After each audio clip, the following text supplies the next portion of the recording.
Pape Sadio du CRDP 50 est très clair. C'est en fait une forme de félicitation du gouvernement pour avoir réussi quand même la prouesse de nous présenter un document qui a été modifié par rapport en tout cas à l'existant. Et bizarrement, moi ça fait 15 ans ou 20 ans que je parle. Mais ça, je crois que c'est 20 ans que je parle. Mais ça, je crois que c'est mon premier débat de trucs semestriels. Alors, qu'est-ce qui se passe? À l'exécuter, simplement parce qu'il y a des problèmes d'appel d'offres, tout cela. Je me souviens, Africa 24 m'a appelé, je crois que c'est l'Éthiopie, où le gouvernement avait décidé de donner à chaque, commune 5 milliards. Mais c'est parce qu'il y a toute une chaîne qui retarde un peu la décision par rapport à des appels d'offres. Donc là aussi, il faut le comprendre. De la prévision, on peut avoir forcément des écarts. Donc ce qui est très positif concernant les recettes, on ne s'est pas retrouvé malheureusement avec des problèmes. Et donc c'était très heureux. Maintenant, ce qui peut-être est difficile pour le Sénégal du président Diomaye qui est complètement à terre, c'est peut-être du côté des dépenses. Et là, j'ai dit, et je répète, qu'il y a des dépenses que nous avons héritées. Prenez la masse salariale. C'est un sabotage. En janvier 2024, avant de partir, Sall a recruté 5421 personnes. 5421 personnes. Mais ça fait combien dans un budget? C'est peut-être que plus. Et la poste est morte. Parce que là où il faut 1000 personnes, ils ont mis 2500 ou 1500. Ils l'ont fait au port. Heureusement que le gosse est très courageux. Il a arrêté tous les pays avec besoin de ça. Parce que récemment, on a recruté 2000 personnes. Mais ça ne fait pas débat. Parce que c'est dans l'urgence, ça. Mais quand ce n'est pas dans l'urgence, moi qui vous parle, dans les 5400 là, j'ai les 2 femmes de mes 2 frères qui n'ont pas le certificat. Mais oui. Non, ça dit que c'était une clientèle politique. Donc, pour dire que le premier problème, il y a des problèmes, nous sommes surchargés, mais il faut voir la source de tout cela. Il y a donc la masse salariale. Et le deuxième problème, c'est l'endettement. L'année dernière, on était dans... Mais cette année, nous sommes à 8100 milliards de remboursements. Je ne parle pas des intérêts. Vous y ajoutez les intérêts, mais nous risquons de... Si vous divisez ça par mois, l'État du Sénégal doit rembourser presque 300 milliards par mois. Et on nous dit que oui, il faut faire ça. Vous nous tuez avec des dépenses comme ça qu'on a héritées. La dette, plus les salaires, vous êtes presque à 500 milliards. Ça, c'est ce que tout le port, toute la TVA, tous les impôts du mois, souvent ne parviennent pas à régler ça. Et en plus, voilà la série des dépenses. Et malgré tout ça, ils ont résisté face à la Banque mondiale qui veut baisser les subventions. Et on a refusé. Un pays à charge. Et que vous parvenez à payer à temps les salaires. Moi, je suis fonctionnaire. Je reçois mon salaire le 27 ou le 28. Pas la presse était avec le régime. Mais ces problèmes, on n'en parlait pas. Et ils ont sorti 72 à 80 milliards pour rembourser ça. Tu venais d'arriver, tu as mis en place un gouvernement, les gens ne sont même pas encore assis. Qu'on vous dit que si vous ne payez pas ça, le pays va brûler. Et ils se sont débrouillés à le faire. Moi, je crois que c'était suffisant pour dire qu'à l'heure actuelle, le gros problème, c'est l'investissement. Effectivement, nous sommes en Afrique et au Sénégal, dans des pays où le moteur de l'économie, c'est l'État. Tous les entrepreneurs actuellement ont croisé les bras. Quand est-ce que les marchés vont sortir? Point. Un pays sans entrepreneurs, sans Dangote. Sans secteur privé, sans Dangote. Parce que ce n'est pas une terre avec 10 000 emplois qui peut régler 5 millions de chômeurs. Hein. Il faut traiter l'anacarde en Casamance. Une chaîne de valeur anacarde, ça vous donne au moins 200 emplois, 400, 600 emplois au moins. Traiter les mangues qui pourrissent. C'est ça la chaîne de valeur. Récupérer notre arachide. On ne sait même pas quoi en faire. Mais on ne travaille pas. Disons-le. C'est la dynamique économique qui crée de l'emploi. C'est à 2 unités. 400, 600, 2000 personnes pourront travailler dans une chaîne de valeur. Pôle Salomon, pôle Casamasso. C'est au niveau des pôles qu'on peut faire moins de la réflexion pendant 2 ans. Aucun régime n'a démarré avant 2 ans. Ni Abdoulaye Wade, ni Macky Sall. C'est seulement à la 3e année que les investissements ont démarré. Et c'est pourquoi à chaque élection, qu'est-ce qu'on dit? Programme d'action prioritaire ou bien programme d'investissement public. Mais vous croyez qu'on va croiser les bras pendant 5 ans sans investir? Mais nous sommes en préparation. Et ça va sortir bientôt. Donc vivement que les gens comprennent que l'espoir, heureusement, est encore là. Je suis sorti d'une radio ce matin, un gosse m'a reconnu comme ça. Et grand affaire yi ni muy doxee nag man grand gars yi dama am yërmande, comment on dit, cofe bon genre yërmande ci ñoom. Je l'ai expliqué quoi les difficultés. Mu ne ma dama am ñeewantal, merci, c'est le mot là. Billaay xale moom utiliser mot bi man mot bi sax fàttewoon naa ko. Mu ne grand man dama am ñeewantal ci ñoom bi ma ko expliqué. Et le taximan qui m'a amené aussi ne me parlait que de ça.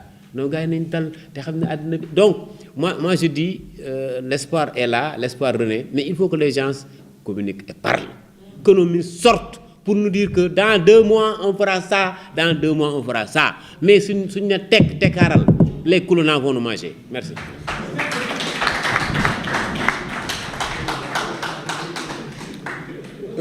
Merci professeur Babou pour la pertinence de votre intervention.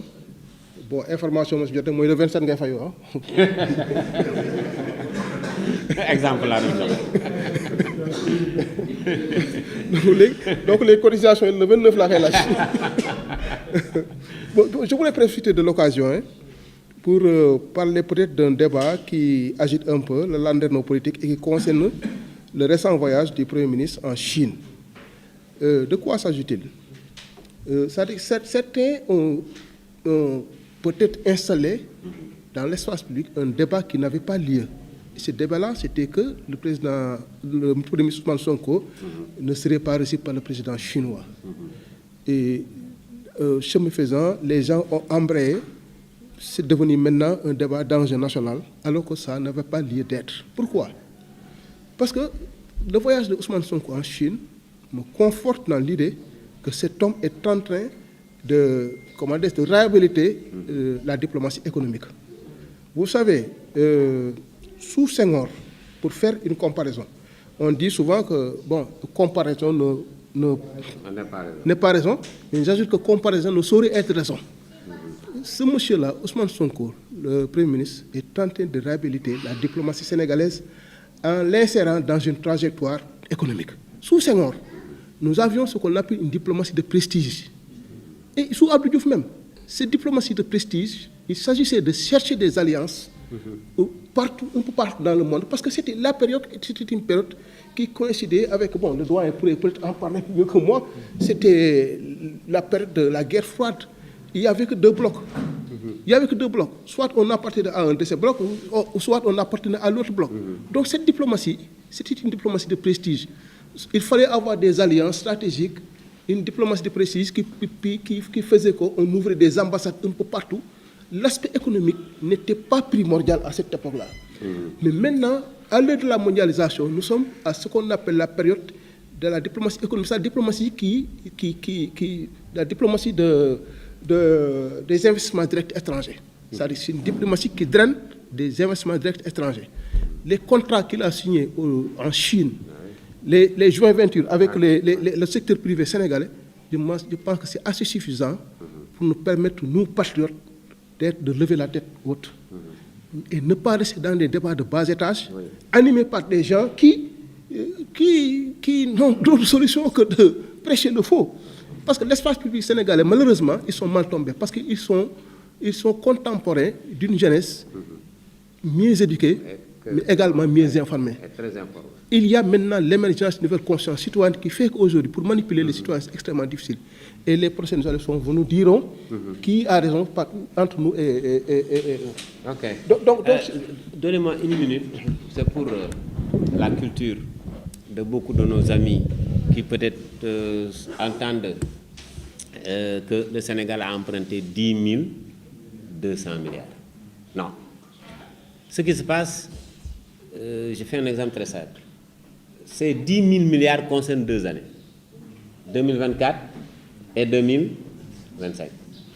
Dans ces 2 années, on peut dire que chaque année, l'État du Sénégal demande une autorisation d'emprunt. Ce n'est pas caché. Demande d'emprunt 5 000 milliards, et ça c'était sous Macky Sall. Parce que le budget a été voté en décembre, on n'a pas encore fait les élections. On est d'accord? L'année d'après 2025, le président Diomaye aussi a fait la même chose, 5 000 milliards. Ça fait combien? 10 000 milliards, c'est un exemple. Il y a les chiffres, il y a une petite variation. Ce qui se passe, c'est quoi? C'est que chaque année, il y a un déficit budgétaire. OK? Quand vous prenez 5 000 milliards, si votre déficit est de 2 000 milliards, les 3 autres 1 000 milliards vont servir à quoi? À payer une dette.